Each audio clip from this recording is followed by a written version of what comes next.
My name is Teri, and at 34 years old, I run a multi-million-dollar tech company that I built from scratch. But to my family, I have always been just the forgotten daughter. When my brother Kyle invited me to his wedding after 15 years of distance, I thought it might finally be a chance to heal old wounds. I had no idea it would become the day I would burn bridges and rebuild my life. If you want to know how I went from sitting at the kitchen table to bringing down a family empire, stick around. Before I begin my story, drop a comment letting me know where you are watching from. Hit that like button and subscribe for more stories about standing up for yourself when nobody else will. Growing up in my household was like constantly walking on eggshells. My parents were the kind of people who set impossibly high standards, then acted disappointed when you inevitably fell short. They ran a small manufacturing business that had been modestly successful in our hometown. Nothing spectacular, but enough to provide us with a comfortable middle-class lifestyle in suburban Illinois. From the very beginning, there was a clear divide in how my brother Kyle and I were treated. 4 years younger than me, Kyle was the golden child. The son my father had always wanted to take over the family business someday. Meanwhile, I was expected to be perfect but never celebrated. I got straight as through high school started a small web design business at 16, and even won a state business competition my senior year. Yet at dinner, the conversation always circled back to Kyle's average achievements and his bright future. Kyle scored the winning touchdown at the game today. My father would beam, completely ignoring the fact that I had just been accepted to 3 colleges with scholarships. My mother was no better. "Teri, could you help Kyle with his math homework? And make sure the dishes are done before you start your own schoolwork?" By 18, I had had enough. The day after graduation, I packed my bags and left with $800 in savings. I still remember my mother's parting words, "You will be back when you fail. Family is all you have." I moved to Chicago, worked 3 jobs while taking night classes at a community college, and eventually landed an entry-level position at a small tech startup. Those first years were brutal. Some nights I could barely afford ramen noodles, and my apartment was the size of a shoebox with questionable heating. But it was mine, and for the first time I was free from the constant comparison and disappointment. For 15 years I kept my distance. Holiday calls were brief and superficial. I sent birthday cards and Christmas gifts, but always found reasons not to visit. Too busy with work became my standard excuse, and it was not entirely a lie. In those 15 years, I transformed from the forgotten daughter to a force to be reckoned with in the tech industry. My startup journey began when I identified a gap in supply chain management software for small businesses. With a loan and 2 dedicated partners, I launched Teri Tech Solutions. The first 3 years were touch and go, but by year 5, we had a solid client base and 20 employees. Year 7 brought our breakthrough product, a cloud-based inventory system that attracted attention from major retailers. By year 10, we had expanded to 200 employees across 3 offices. Now, our company is valued at over $200 million with clients in 14 countries and offices on 3 continents. Meanwhile, Kyle never left our hometown.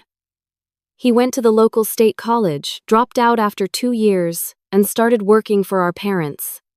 He never developed any ambition beyond eventually inheriting the family business. From what little I gathered during our infrequent calls, the company had remained stagnant, neither growing nor innovating in a rapidly changing marketplace. So when the wedding invitation arrived in my mailbox, I was surprised. Kyle was marrying Vanessa, the daughter of Harold James, owner of James Tech Industries, a mid-sized company specializing in industrial machinery parts. I had heard of them in passing as they supplied components to some of my clients. The invitation was elaborate with gold embossing and premium cardstock, clearly announcing that this was a union of wealth and status, at least on the bride's side.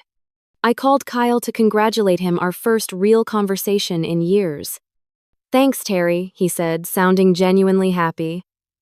"It would really mean a lot if you could come. Mom and Dad are excited to see you too." I doubted that last part, but something in his voice made me pause. There was a hint of desperation, a subtle plea that made me wonder what was really going on. "I will try my best," I said noncommittally. A week later, my mother called something that happened perhaps once a year. Teri, you really should attend your brother's wedding. Family should be together for important occasions. The fact that she had never made similar efforts for any of my important milestones was not lost on me, but I bit my tongue. I am considering it, I replied. Good. The James family is very prominent in the business community. It would be nice to have our whole family present. There it was. The real reason for the sudden interest in my attendance. It was about appearances. After much consideration, I decided to go. Perhaps time had softened the old wounds. Maybe this could be a fresh start, a chance to rebuild the family connections I had lost. Part of me even hoped that my success might finally earn me the respect I had always craved from my parents. At 34, I was still seeking their approval, a realization that both annoyed and saddened me. Little did I know that accepting that invitation would lead to the most dramatic family confrontation of my life. One that would forever change the dynamics of our relationship, and ultimately reshape the future of both our families' businesses. The flight from Chicago to my hometown felt like traveling back in time. As the plane descended over the familiar landscape, memories flooded back, not all of them pleasant. I had booked a room at the best hotel in town rather than staying with my parents, a decision that already caused friction when I informed them. It is ridiculous to waste money on a hotel when you have a perfectly good room at home, my mother had said over the phone. I will be working remotely part of the time, I explained, though the truth was, I needed neutral territory, a place to retreat to when family tensions inevitably arose. My rental car pulled into my parents' driveway the afternoon before the rehearsal dinner. The house looked smaller than I remembered, but otherwise unchanged, like a time capsule of my childhood. My mother opened the door before I could knock, her eyes quickly scanning my appearance. I was wearing a simple but expensive pantsuit, my concession to the business calls I had scheduled for later. You look thin, she said instead of hello. Not I missed you, or it is good to see you. Just an evaluation as always. My father emerged from his study older and grayer, but with the same stern expression I remembered. So the big city girl finally remembers where she came from, he said, his attempt at humor falling flat. Kyle appeared last, looking nervous, but genuinely happy to see me. He had gained weight since I last saw him, and his hairline had receded, making him look older than 30. Teri, you actually came, he gave me an awkward hug. Vanessa is at her final dress fitting, but you will meet her at dinner tonight. The conversation over coffee was strained, focused primarily on superficial topics like the weather and wedding preparations. Then inevitably, the questions about my business began. So how is that computer thing of yours going? My father asked, as if I ran a small hobby shop rather than a multi-million-dollar company. Very well, I replied, simply not wanting to brag, but not willing to diminish my achievements either. Teri is being modest, Kyle interjected. Her company is doing amazingly. Did you know she was featured in Business Weekly last month? I shot him a grateful look, surprised by his awareness of my success.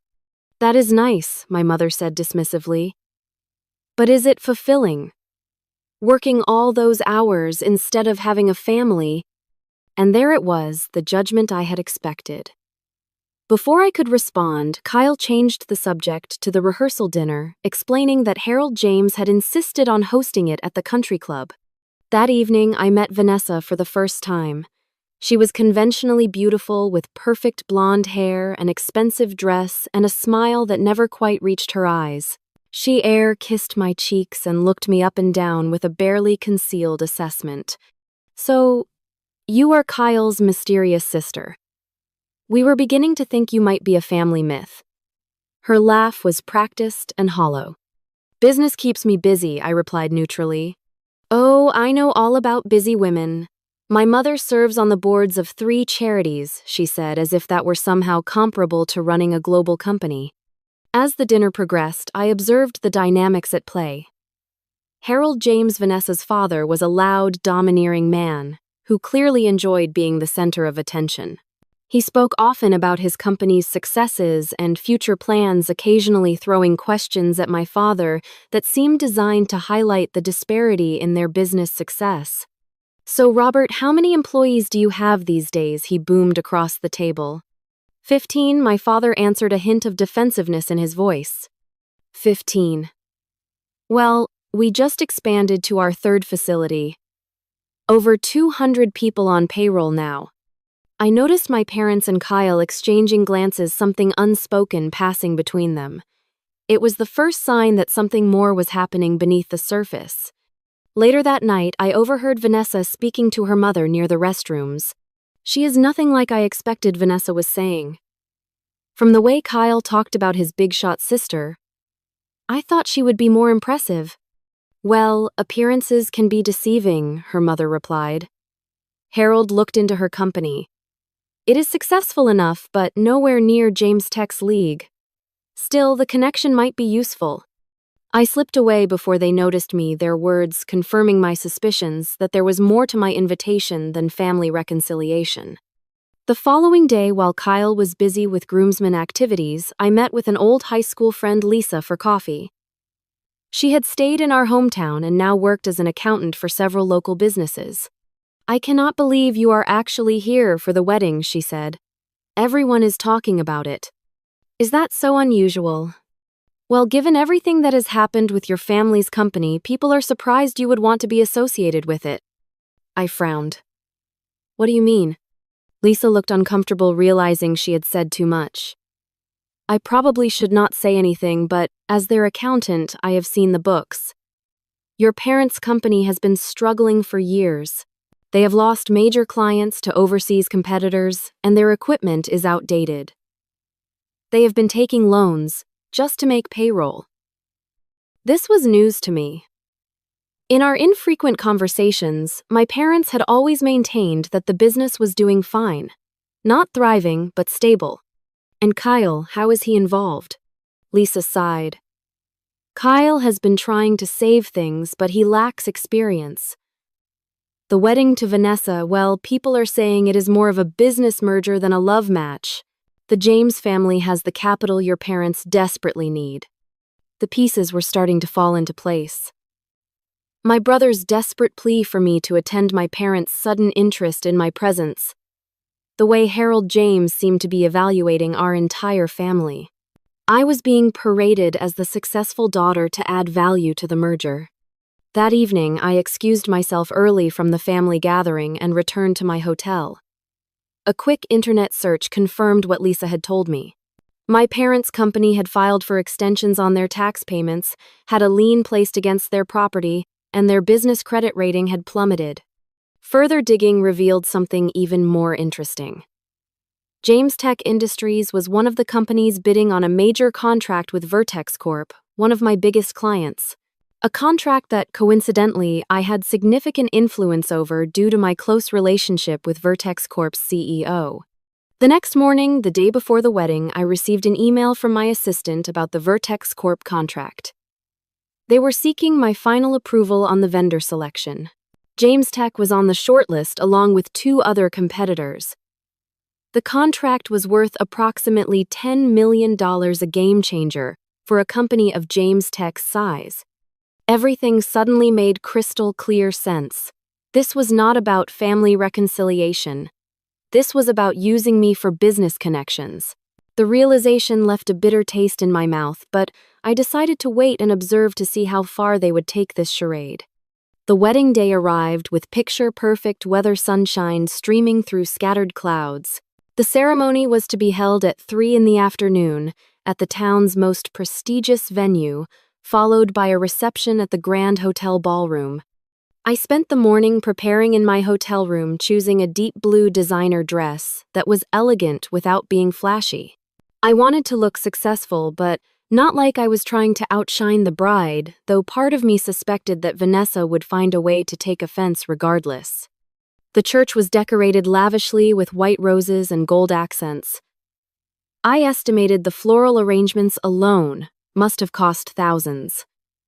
As I entered, a young usher with a clipboard approached me. Your name, please? Teri Wilson. He scanned his list with a frown. I do not see you on the main guest list. Let me check the extended family section. After an awkward moment, he directed me to a seat near the back, far from where immediate family would normally sit. I chose not to make a scene and took my assigned place, noting that distant cousins we barely knew were seated closer to the front. The ceremony itself was elaborate but impersonal, with readings that sounded more like business mission statements than expressions of love. Kyle looked nervous throughout, glancing occasionally at Harold James rather than at his bride. Vanessa performed her role perfectly, a princess bride in her designer gown, but her eyes held a calculated coolness that made me wonder if Lisa had been right about the nature of this union. After the ceremony, guests were directed to the hotel for the reception. I mingled briefly during the cocktail hour, reconnecting with a few relatives and family friends who seemed genuinely surprised to see me. "Teri, my goodness, you look wonderful," my Aunt Judith exclaimed. "We hear you have become quite the success story." "I have been fortunate," I replied modestly. "Your parents must be so proud," she continued, though we both knew that was unlikely. As the cocktail hour wound down, guests began moving toward the ballroom for the reception dinner. I followed the crowd, looking for the seating chart to find my table assignment. A young woman with an earpiece, clearly part of the wedding staff, approached me.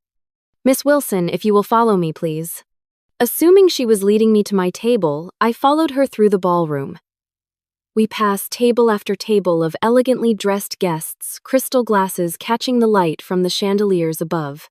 But instead of stopping at one of these tables, the woman continued toward a service door at the back of the room. "There must be some mistake," I said, stopping short of the door. "No mistake, ma'am. Your seating is through here." She pushed open the door to reveal the hotel kitchen, busy with staff preparing dinner service. In the corner was a small table set for one, clearly an afterthought. "This cannot be right," I said, feeling my face flush with embarrassment and anger. "These are my instructions, ma'am. If you have concerns, you would need to speak with the bride or groom." I stood there for a moment, stunned by the blatant insult. Then, gathering my composure, I turned and walked back into the ballroom, determined to find my parents or Kyle for an explanation. I spotted them at the head table, already seated with Vanessa and her parents. Keeping my expression neutral, I approached the table. "Excuse me," I said quietly, not wanting to create a scene. "There seems to be a misunderstanding about my seating arrangement." Vanessa looked up with a cold smile. "No misunderstanding. We have limited space at the family tables." I glanced around at the half-empty table. There seems to be plenty of room. My mother shifted uncomfortably but said nothing. My father became suddenly interested in straightening his silverware. The seating plan was carefully arranged. Vanessa continued, her voice carrying just enough for nearby tables to hear. "Important business associates needed to be accommodated." "I see," I replied, keeping my voice steady. "And where exactly am I seated?" Harold James cleared his throat. "My daughter arranged for you to have a private space away from the noise. Very thoughtful considering your busy schedule." "In the kitchen," I stated flatly. A flicker of discomfort crossed Kyle's face, but he quickly looked down at his plate. "Really, Teri," my mother finally spoke. "There is no need to make a fuss." Vanessa's smile turned to a sneer. "She does not run anything here. Let her eat with the staff." The words hung in the air, sharp and deliberate. My parents said nothing, their silence a familiar betrayal. Kyle looked pained but remained quiet, his cowardice confirming everything I needed to know. At that moment, Harold James leaned forward with a conspiratorial smile. "Perhaps after dinner we could discuss that Vertex Corp contract. Kyle mentioned you have some influence there. Family helping family, right?" And there it was laid bare. The real reason for my invitation, the strategic placement of the successful daughter at the kitchen table until her business connections were needed. I felt a strange calm settle over me, clarity replacing the hurt and anger. Without a word, I reached into my purse and pulled out my phone. "What are you doing?" my mother asked, a note of worry in her voice. I held up one finger as I dialed my eyes, never leaving Vanessa's face. "Marcus, this is Teri. Regarding the Vertex Corp vendor selection, I need you to cancel the contract consideration for James Tech Industries." "Yes, immediately. Their business practices do not align with our company values." I ended the call and looked directly at Harold James. "That was my CFO. You just lost a $10 million opportunity." The table fell silent. Kyle froze his fork suspended midway to his mouth. My mother turned pale, her hand clutching at her pearl necklace. Harold James's face flushed an alarming shade of red. But it was Vanessa who had the most dramatic reaction, literally stopping mid-breath, her eyes widening in shock. "You cannot do that," Harold finally sputtered. "I just did," I replied calmly. "And before you think about damaging my reputation in retaliation, you should know that I have copies of emails between Kyle and your company discussing how to use my business connections without my knowledge." Kyle's head snapped up. "How did you—" "Your work email password is still your birth date followed by baseball, just like it was in high school. You really should be more security conscious, especially when planning to use your sister." I stood up, smoothing my dress. "Congratulations on your wedding. I wish you both exactly the happiness you deserve." With that, I turned and walked away from the table, feeling dozens of eyes on me. As I passed through the ballroom, a server approached with a champagne tray. I recognized her as Sarah, a former employee of my parents' company. "Miss Wilson, I overheard what happened. I just wanted to say they treated me the same way when I worked for them. They fired me last year when I asked for maternity leave."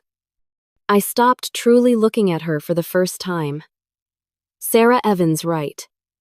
You were in accounting." She nodded, surprised, I remembered. "Would you like to leave with me? I could use some company for dinner, and I would love to hear about your qualifications." Sarah glanced nervously at her supervisor, then back at me. A slow smile spread across her face as she set down the champagne tray and removed her serving apron. "I believe I would," she said. Together, we walked out of the Grand Hotel, leaving behind the chaos erupting at the head table. My phone began ringing almost immediately, Kyle's name flashing on the screen. I silenced it without answering. "Where should we go?" Sarah asked as we reached the parking lot. "Anywhere but here," I replied, feeling lighter than I had in years. By the time Sarah and I reached my rental car, my phone had rung 6 more times, 3 calls from Kyle and 3 from my father. I silenced each one without answering. Text messages began flooding in next, all variations of panic and anger. From Kyle, "What have you done? Call me immediately." From my father, "This is completely unacceptable behavior. You are ruining your brother's wedding." From my mother, "Please reconsider. Family comes first." I showed the messages to Sarah, who was seated beside me in the passenger seat. "They only remember you are family when they need something from you," she observed quietly. "Exactly," I replied, starting the car. "Have you had dinner? I am starving, and apparently I will not be enjoying the wedding feast." We drove to Antonio's, a small Italian restaurant on the outskirts of town where I used to celebrate special occasions during high school. The owner, Antonio himself, recognized me immediately despite the years that had passed. "Teri Wilson. What a wonderful surprise." He embraced me warmly. "I read about you in Business Weekly. So proud to say I knew you when—" He seated us at his best table and insisted on bringing us his special reserve wine. As we settled in, I finally allowed myself to process what had just happened. "I cannot believe I did that," I said, half laughing, half in shock. 15 years of avoiding confrontation, and I just blew up my entire family relationship in 5 minutes. Sarah smiled sympathetically. "If it helps, they deserved it. The way they treated you was inexcusable." "Tell me about what happened with you and my parents' company," I said, genuinely curious. Sarah sighed. "I worked there for 6 years. When I became pregnant last year, I requested the 12 weeks of unpaid leave I was legally entitled to. Your father called me into his office and told me they could not afford to hold my position. When I mentioned the Family Medical Leave Act, he suggested I should be grateful they had employed me at all." "That sounds exactly like him," I said, anger rising again. "What have you been doing since then?" "Odd jobs mostly. Serving at events like tonight, some bookkeeping for small businesses. The job market here is not great, especially for a single mother." "Do you have your resume updated? My company is actually opening a small satellite office in Chicago next month. We could use someone with accounting experience. Sarah's eyes widened. Are you serious? Completely. It is not charity, to be clear.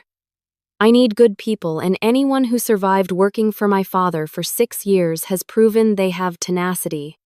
As we enjoyed our meal, I gave Sarah my business card and promised to have HR contact her on Monday. Meanwhile, my phone continued to buzz with notifications. I finally turned it off, completely deciding to deal with the fallout in the morning.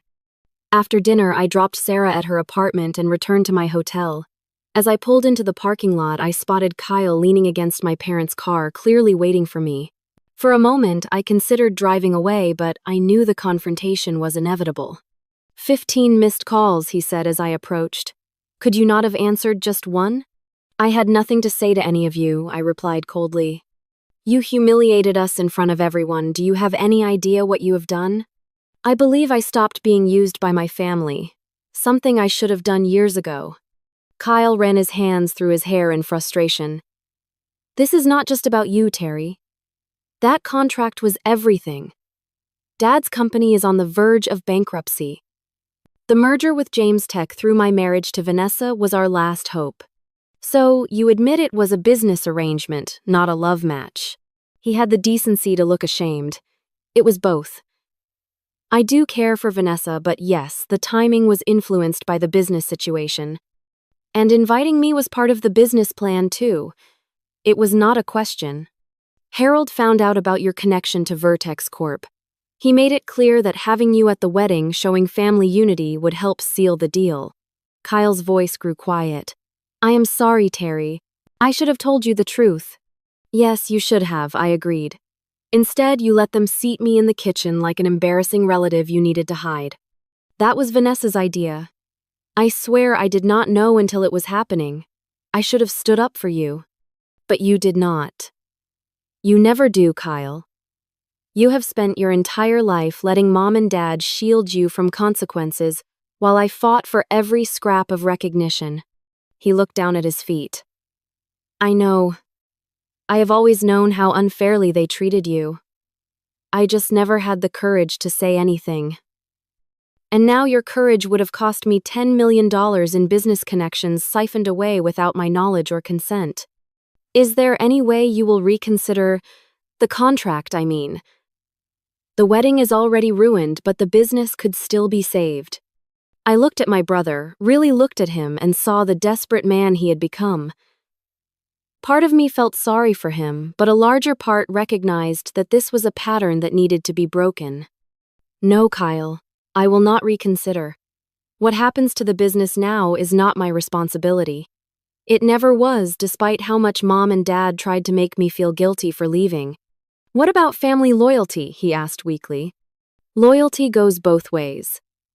When was the last time any of you showed loyalty to me?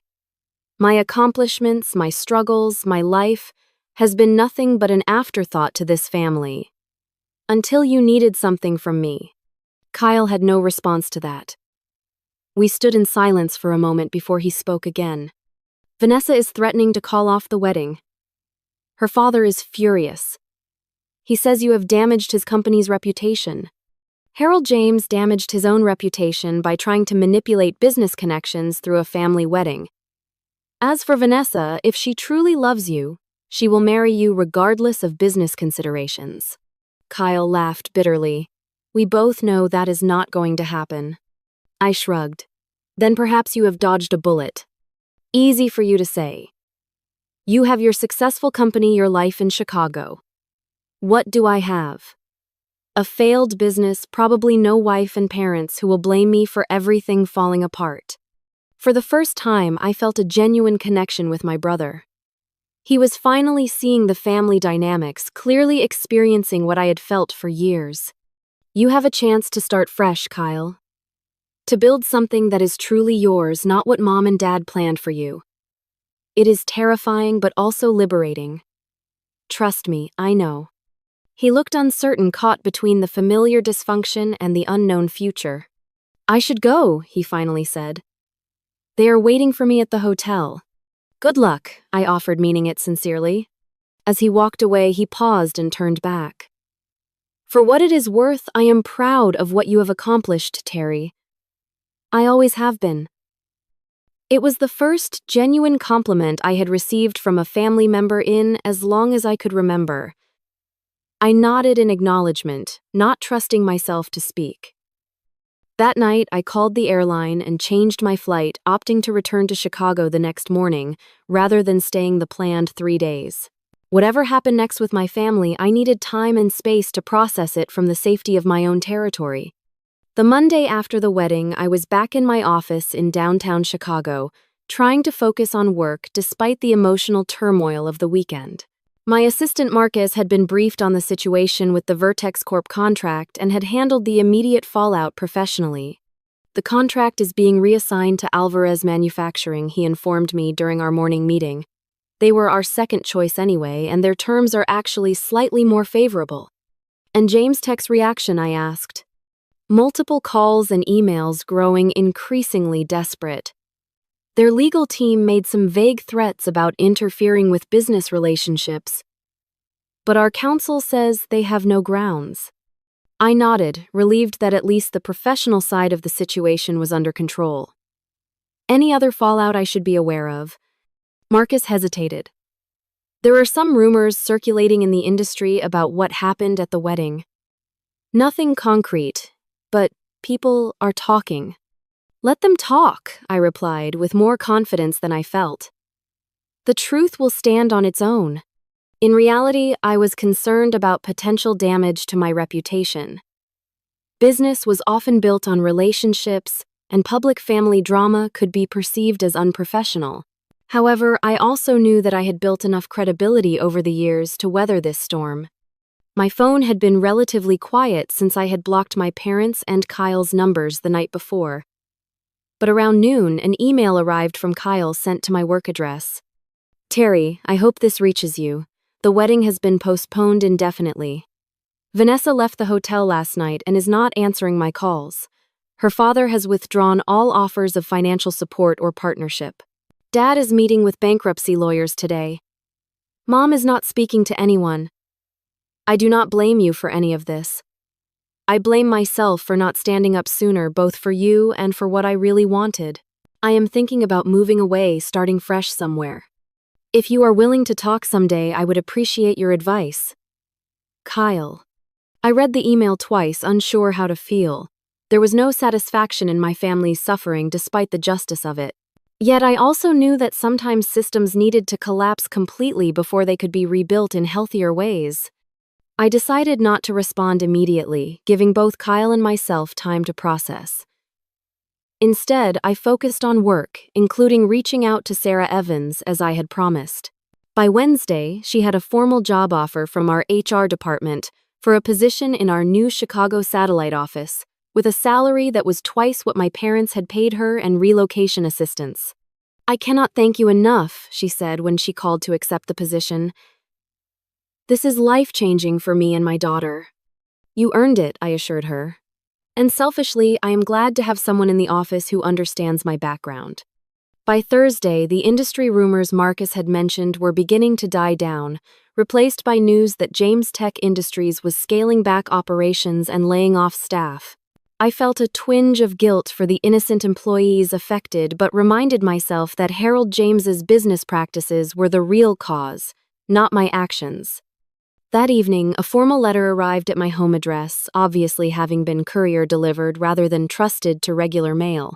It was from my parents, written on my father's business stationery, the letterhead, a sad reminder of better days for the company. Teri, we are writing to formally apologize for the events at Kyle's wedding. Our behavior was inexcusable, as was our tacit approval of how you were treated. We have spent the days since in serious reflection about our failures as parents, particularly toward you. The business will likely not survive this setback, which has forced us to confront how much we have prioritized it over family relationships, especially our relationship with you. We do not expect forgiveness, nor are we asking for financial assistance. We simply wanted to acknowledge our wrongdoing and express our deep regret. If you are ever willing to speak with us again, we would be grateful for the opportunity. With love and remorse, Mom and Dad. The letter shook me more than I expected. In 34 years, I had never received an apology from either of my parents, let alone an acknowledgement of their failures. Part of me suspected the disaster of losing both the wedding alliance and the contract had simply forced them into humility, but another part hoped the experience had genuinely opened their eyes. I placed the letter in my desk drawer, not yet ready to respond, but unwilling to throw it away. Time would tell whether their remorse was genuine or simply a reaction to crisis. The following week, I received another email from Kyle. He had accepted a job offer in Denver, a complete change from the family business working for a renewable energy startup. The irony is not lost on me that I am following in your footsteps, striking out on my own, he wrote. It is terrifying and exciting all at once. Vanessa has officially broken off our engagement, which hurts less than I expected. I think I was in love with the idea of saving the family business more than I was in love with her. Thank you for forcing me to see what I could not see on my own. This time, I did respond, wishing him well and offering to be a sounding board if he needed one as he navigated his new path. Meanwhile, Sarah had relocated to Chicago and was excelling in her new role. We occasionally had lunch together, and I found myself sharing more about my family history than I had with anyone else. There was something therapeutic about speaking openly with someone who had witnessed the dynamics firsthand.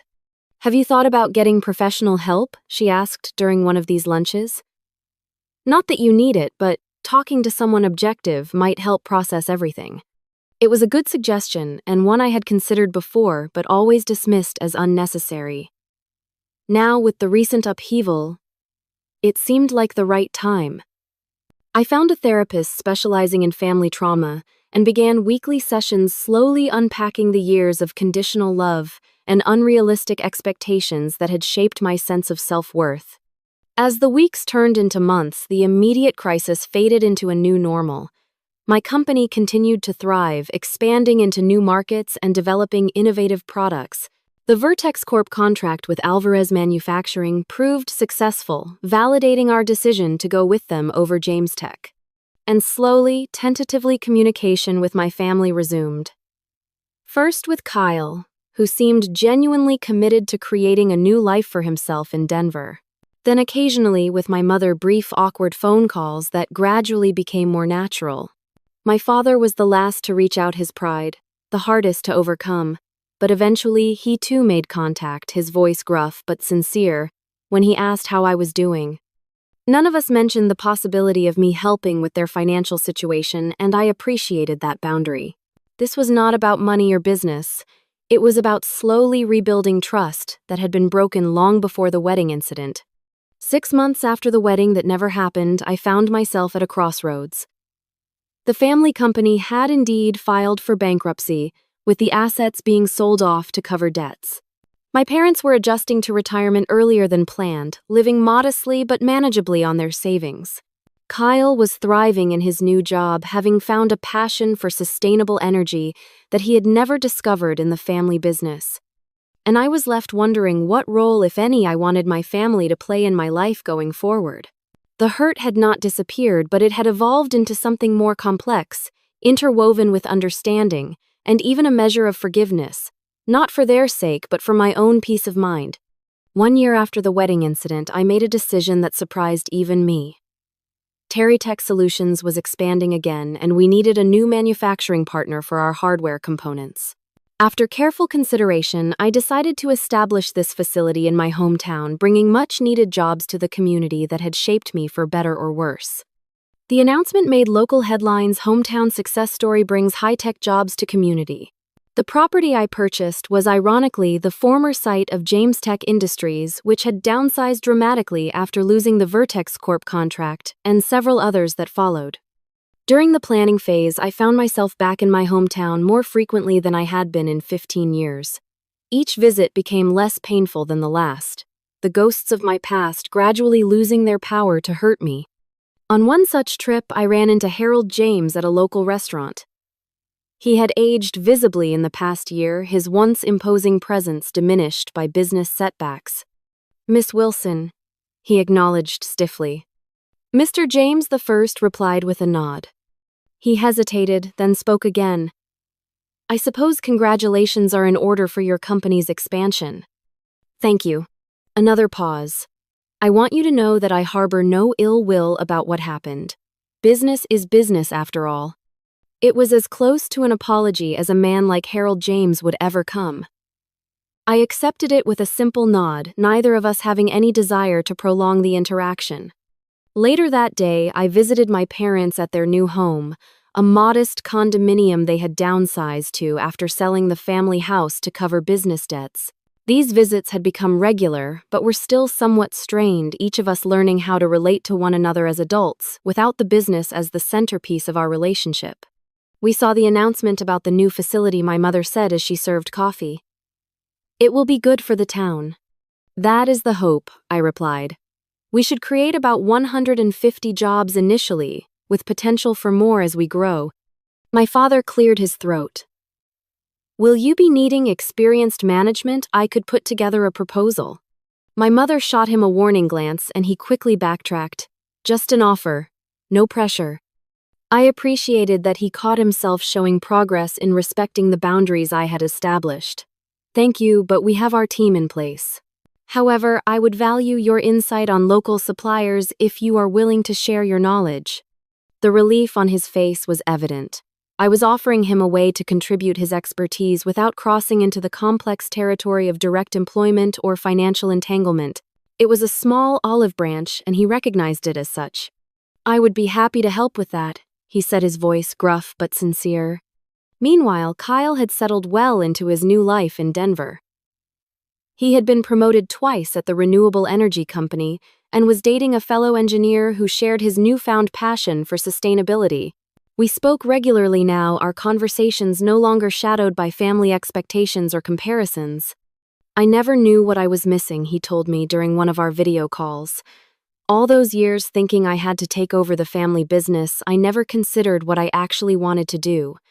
Better late than never, I replied, genuinely happy for him. Vanessa got married, by the way, he added casually. To Colin Richardson. You remember him. His family owns those car dealerships across the state. I did remember Colin, another scion of a local business family.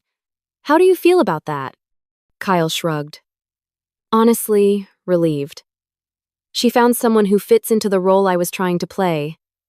And I found someone who likes me for who I actually am. The manufacturing facility broke ground in spring, and I made sure to hire locally wherever possible. Among the first hires were several former employees of both my parents' company and James Tech Industries, people with valuable skills who had been casualties of the business fallout. During this period, I also established the Wilson Foundation, focusing on scholarships for young women from disadvantaged backgrounds pursuing careers in business and technology. The foundation's first initiative was a mentorship program partnering experienced businesswomen with high school girls interested in entrepreneurship. My therapist suggested that this was a way of giving others the support I had lacked, transforming my painful experiences into something positive. She was probably right, though. I also recognized the genuine business benefit of developing diverse talent in our industry. As the facility neared completion, I was approached by several business organizations to speak about my journey and success.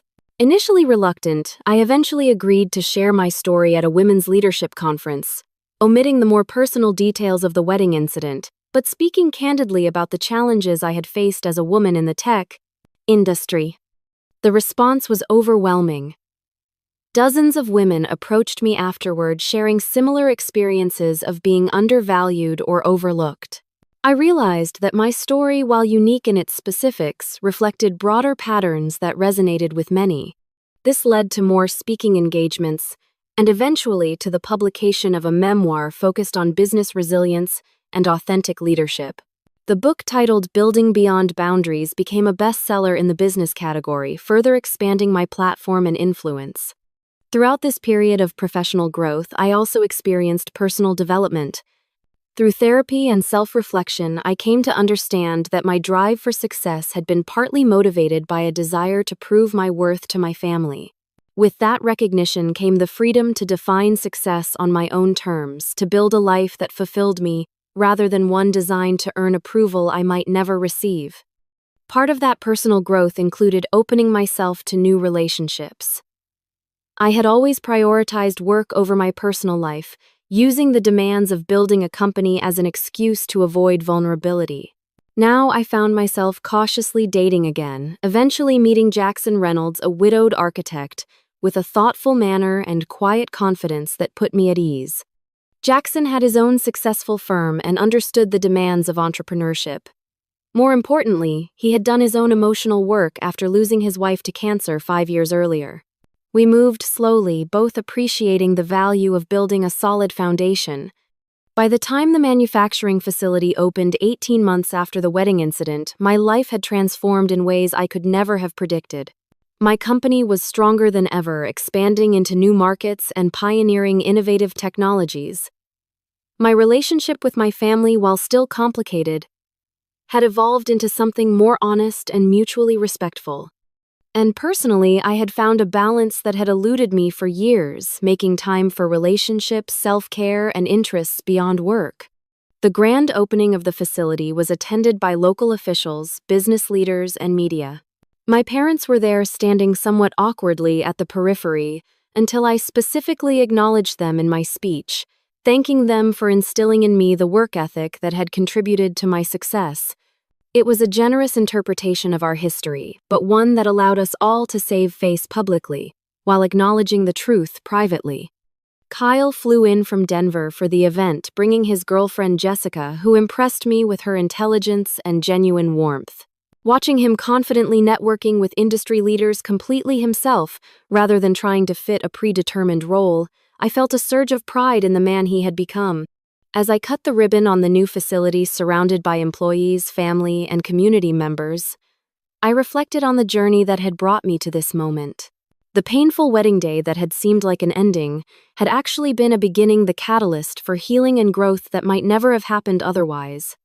2 years after the wedding, that never was, I hosted a dinner party at my Chicago penthouse.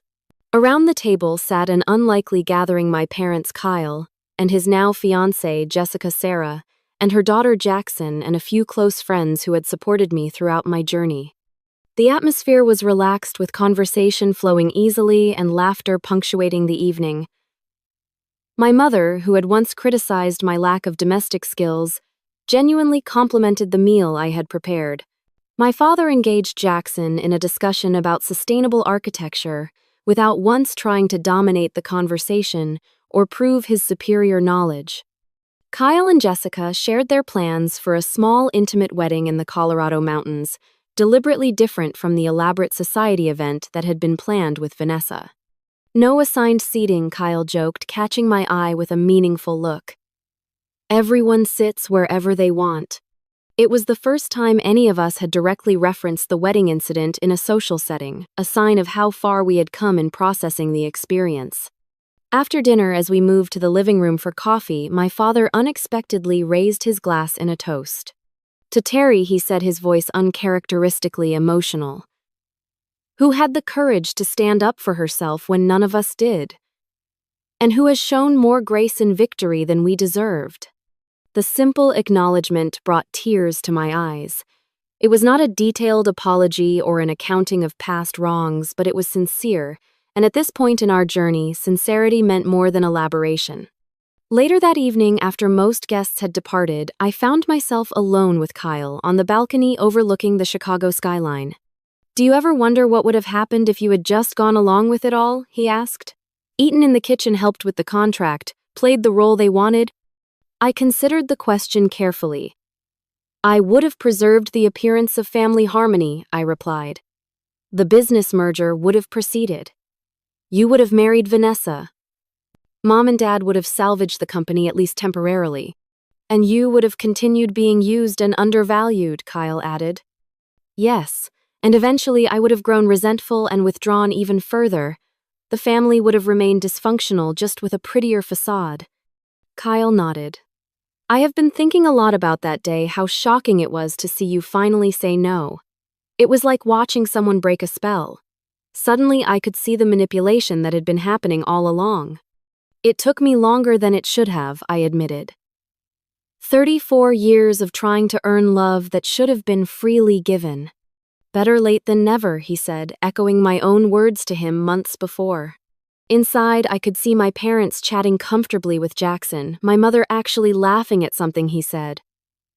They were different people, now humbled by failure, and forced to re-examine their values and behaviors. The loss of the business had been painful, but ultimately liberating for them as well, freeing them from the endless pursuit of success at all costs. Sarah had become not just an employee, but a friend, her accounting skills helping to make the new manufacturing facility a model of efficiency. Her daughter was thriving in Chicago, benefiting from better schools and opportunities than had been available in our hometown. As for me, the journey had taught me lessons I never expected to learn at this stage of my life. First, that standing up for yourself is not selfish, but necessary not just for your own well-being, but for the health of all your relationships. My years of silence and accommodation had enabled dysfunctional patterns that hurt everyone involved. Second, that true family is defined by mutual respect and support, not by blood relation or obligation.